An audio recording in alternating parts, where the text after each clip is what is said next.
Hello et bienvenue dans l'épisode numéro 7 du podcast Là où je me trouve. On va parler de couleurs ressources quand une teinte nous fait rayonner. Tu as certainement remarqué, expérimenté le fait que parfois on va enfiler un vêtement avec une couleur, une teinte particulière et notre visage va s'illuminer. On va avoir l'impression d'être lumineuse, d'être rayonnante simplement en enfilant cette couleur. Eh bien, on va parler de cela aujourd'hui, d'une teinte qui fait des teintes qui nous font rayonner et pourquoi. Alors, qu'est-ce qu'une teinte ressource? C'est une teinte, une couleur qui nous fait rayonner. Une couleur qui rend notre peau du visage, mais aussi ailleurs, mais ça se voit surtout au niveau du visage, on a le teint qui va être lumineux. On va avoir l'impression qu'on est maquillé même si on ne l'est pas. On va avoir l'impression d'avoir les yeux qui pétillent un petit peu plus, les lèvres qui sont plus rosées, plus colorées. On va avoir l'impression également que les imperfections, si on peut appeler ça comme ça, les taches, les petits boutons, les petites ridules, qui vont s'effacer un petit peu grâce à cette couleur. Et bien pourquoi? Parce qu'elle est en harmonie avec les couleurs de ton corps, les couleurs de ton visage, de tes cheveux, de tes yeux, de tes cils, de tes sourcils, de tes lèvres. En fait, c'est vraiment une harmonie qui est créée entre les deux, entre cette couleur et ta peau, tes couleurs, les propres couleurs de ton corps. Alors comment est-ce qu'on fait pour savoir quelles sont ces couleurs qui nous font rayonner? Eh bien, je ne vais pas te donner une liste de, par exemple, il faudrait que tu aies les cheveux bruns, les yeux noirs, la peau très claire pour que telle ou telle couleur te convienne. Non, en fait, je vais ici t'inviter à observer, à écouter, à regarder, à observer ton corps, à observer ce qui se passe quand tu fais des essais. Pourquoi? Parce que c'est la meilleure manière que tu auras de comprendre et de voir surtout, parce que c'est important de voir pour comprendre. J'aurais beau te l'expliquer en long, large et travers, en fait, si tu ne le vois pas, tu ne l'intégreras pas, tu ne le comprendras pas. Donc, je vais t'inviter ici à expérimenter et à faire des essais pour toi-même et d'observer ce qui se passe. Alors d'abord, on va essayer d'explorer un petit peu les couleurs que tu portes et celles que tu ne portes pas. Donc première chose que tu peux faire, c'est de penser à 3 couleurs que tu aimes porter et qu'est-ce qu'elles te font? Est-ce qu'elles te font du bien ou pas? Ou est-ce que tu les portes parce que tu as une certaine idée de ce qu'elles peuvent faire? Je pense, encore une fois, au noir qui, soi-disant, amincit ou qui est classe. On dit souvent ah là là, le noir c'est hyper classe. Mais en fait, toutes les couleurs peuvent être hyper classe. Tout dépend comment elles sont portées, comment elles sont associées, etc. Et puis, vouloir être classe, c'est bien, mais si soi-même on n'en a pas bien envie, ça a aucun intérêt. Donc, la première chose, c'est de te dire, tiens, ces couleurs-là, qu'est-ce qu'elles me font sur moi? Est-ce qu'elles me font du bien? Est-ce qu'elles me font pas du bien? Ou est-ce que je les porte parce que j'ai des idées reçues dessus? Et même chose, mais sur 3 couleurs que tu ne portes jamais parce que tu as des idées reçues dessus. Moi, par exemple, donc là, tu le vois, je suis en rose et je ne suis normalement, enfin avant, il y a quelques années, quelques dizaines d'années maintenant, je n'étais jamais, jamais, jamais en rose. Je ne mettais jamais du rose. Tu me parlais de rose, il me sortait par les yeux, si je peux le dire comme ça, et il était hors de question que je porte du rose parce qu'en fait, il véhiculait tellement de choses pour moi que c'était impossible. Aujourd'hui, j'en porte, mais je porte certains roses parce que je sais qu'ils me vont bien, c'est-à-dire qu'ils me font rayonner et dans lesquels, en plus, je suis bien. Je me vois rayonnante et j'ai plus d'énergie grâce à ces roses-là. Mais pas tous, bien sûr. Donc tu vois, on peut avoir des a priori sur certaines couleurs. Je prends souvent en exemple le vert peut être une couleur que l'on va rejeter en se disant oui mais le vert ça fait un teint fade, ça fait un teint verdâtre. Eh bien quand on associe quand on associe le bon vert, eh bien en fait non, c'est pas toujours le cas. Au contraire, il y a certains verts qui peuvent te faire rayonner et d'autres non. Mais pose-toi la question sur ces couleurs que tu n'oses jamais porter, pourquoi tu n'oses pas les porter et est-ce que il y a des idées comme ça, des idées reçues que tu as sur ces couleurs-là. Une fois que tu t'es posé ces questions sur ces couleurs-là, tu peux les essayer Alors si tu les as, c'est plus facile, sinon tu peux les emprunter. Tu peux les essayer et regarder dans le miroir ce qu'elles font vraiment. Donc regarder sur toi, qu'est-ce qui se passe quand tu passes ces couleurs et pas simplement les juger par les a priori que tu pourrais avoir. Donc d'essayer carrément, d'expérimenter devant ton miroir pour voir ce que ça peut donner. Et puis je vais te proposer un exercice que tu peux faire, soit en écoutant l'épisode, soit en le faisant juste après, pour continuer à expérimenter les couleurs, les teintes qui peuvent te faire rayonner.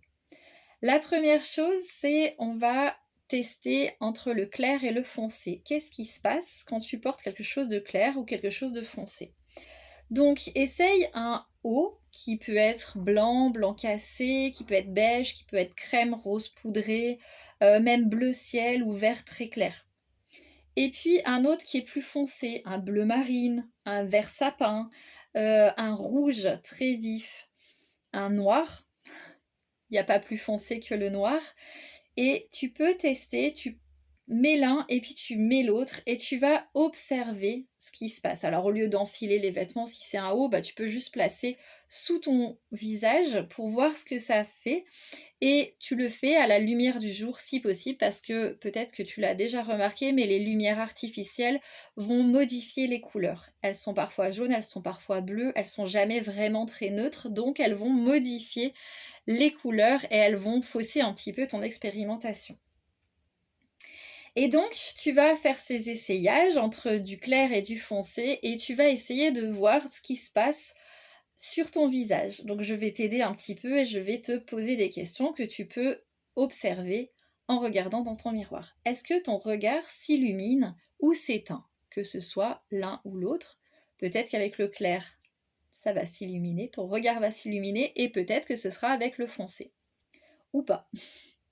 Est-ce que ton teint semble posé, vivant, apaisé ou au contraire fatigué, plutôt gris, plutôt tiré, comme si tu étais très très fatigué? Est-ce que ton attention, est-ce que ton regard est attiré par la couleur ou par ton visage?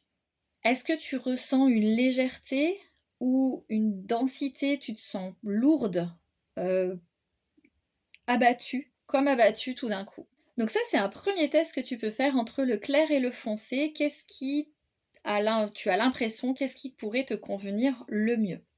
Ensuite, tu vas tester le chaud et le froid, les couleurs chaudes et les couleurs froides.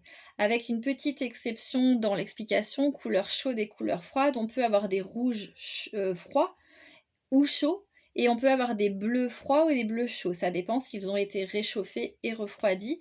Donc, tu peux, par exemple, je vais te donner un exemple pour que ce soit plus concret, le turquoise est un bleu chaud parce qu'on a rajouté beaucoup de jaune, il tire vers le vert et surtout il a beaucoup de jaune, donc il est réchauffé. Donc, dans un premier temps, pour que ce soit plus facile, tu peux prendre les couleurs chaudes et les couleurs froides comme on a l'habitude d'en parler. Donc, par exemple, tu peux prendre un orange. Un orange, c'est une couleur chaude et tu peux le comparer à un framboise ou à un rouge vif ou un fuchsia, qui sont des couleurs froides. Tu peux aussi comparer un beige ou couleur un peu marron camel, tu vois, à un gris bleu, un gris clair ou un bleu glacé ou un gris bleu, qui peut être également une couleur froide. Et tu peux comparer les deux. Donc c'est la même chose, tu vas placer ces couleurs sous ton visage et tu vas observer ce qui se passe dans le miroir quand tu changes ces couleurs. Première question que tu peux te poser, c'est est-ce que ta peau semble plus douce, plus uniforme avec l'un ou l'autre? Est-ce que tes cernes, elles sont atténuées ou au contraire on les voit encore plus? Est-ce que ta bouche, tes lèvres paraissent plus présentes ou au contraire plus effacées? Est-ce que tu ressens comme une connexion avec cette couleur ou au contraire un décalage? Tu as l'impression que tu pas du tout en harmonie, tu es complètement bloqué entre la couleur et toi. Donc ça, c'est la deuxième expérimentation que tu peux faire. Et ensuite, la troisième que tu peux expérimenter, c'est entre le saturé et le doux. Le saturé, c'est quelque chose qui est plein de couleurs, qui est très vif. Et au contraire, quelque chose de doux, ben, il est atténué, il est beaucoup plus doux, il est moins coloré. Donc on va voir qu'est-ce qui se passe quand tu vas, faire la comparaison entre les 2. Par exemple, une couleur très vive, un rouge coquelicot, un vert gazon, un vert même un vert sapin, quelque chose qui est plein, plein de vert. Un bleu électrique, le bleu électrique est extrêmement saturé. Ou une version plutôt adoucie, par exemple un vieux rose, par rapport, hein, au rouge coquelicot. Le vieux rose, il va être atténué. Un sauge, c'est un vert qui est très doux, qui est très atténué, que tu vas comparer avec le vert gazon ou le vert sapin. Et pour le bleu électrique, tu vas prendre un bleu qui est plutôt bleu ciel, qui est bleu vraiment atténué, très très doux. Tu vois là, tu vois un petit peu l'idée, c'est de prendre une couleur très très vive et de prendre la même couleur mais qui est atténuée. Et tu vas regarder, tu vas observer, tu vas te poser des questions. Est-ce que ton regard se tend ou est-ce qu'il se relâche? Est-ce que tu sens que la couleur te dynamise trop, elle est trop forte pour toi ou elle te berce, elle est, en harmonie avec toi? Est-ce que ton visage prend sa place ou est-ce qu'il est caché par cette couleur? Il disparaît par rapport à cette couleur? Et est-ce que ton corps réagit par un mouvement d'ouverture, donc il s'ouvre, il est présent, ou au contraire il va se protéger, tu vas un petit peu te renfermer? Donc voilà les 3 tests que tu peux faire chez toi. Je serais ravie que tu me partages si tu les as faits, qu'est-ce que tu as obtenu? Est-ce que tu as réussi à observer? Est-ce que c'est difficile d'observer ou est-ce que c'est quelque chose qui est facile pour toi? Et que tu commences un petit peu à voir quelles sont les couleurs qui peuvent être tes couleurs ressources ou en tout cas tu peux commencer à percevoir ces nuances entre toutes ces expérimentations de ce qui pourrait te convenir le mieux. Une fois que tu as fait ces expérimentations, tu peux continuer à expérimenter en mettant les couleurs que tu as perçues un petit peu comme tes couleurs ressources, tu peux les utiliser au quotidien. Tu peux par exemple les utiliser en bijoux, tu peux les utiliser en foulard, en petites touches, pour y aller tranquillement et voir ce qui te fait du bien, voir ce qui te fait rayonner et voir comment c'est possible de les inclure petit à petit dans ta garde-robe, dans ton quotidien, sans tout révolutionner d'un coup, parce que c'est pas toujours facile de révolutionner les choses, surtout quand on a des a priori sur certaines couleurs. Donc tu peux commencer à essayer de les mettre par petites touches, en haut ou en accessoires et en bijoux, dans des petites touches par-ci par-là. Pour résumer cet épisode, les couleurs ressources ne sont pas là pour te dire tu dois faire comme ci, que tu dois faire comme cela. C'est pour ça que dans cet épisode, je t'ai partagé des expérimentations que tu peux faire pour voir les choses. Parce que bien souvent, on va nous dire ah mais telle couleur va t'aller, etc. Et en fait, si on ne le voit pas, si on ne le comprend pas sur nous-mêmes, on n'en est pas convaincu parce qu'on a tous ces a priori sur les couleurs et donc on ne sait pas trop si c'est vrai, pas vrai, et puis parfois on n'ose pas. Donc fais ces petites expérimentations, essaye les choses par petites touches aussi, tu peux continuer dans ton quotidien à faire des essais pour voir ce que ça fait.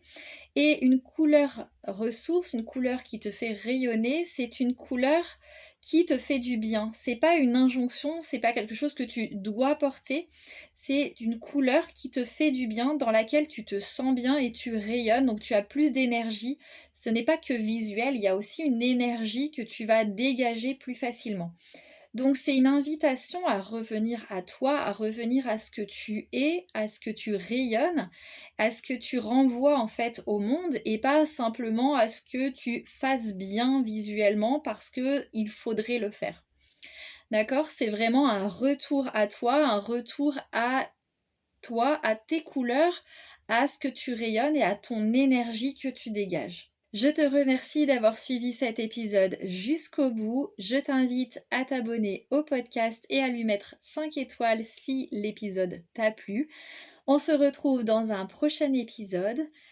D'ici là, prends soin de toi là où tu te trouves. Bye bye!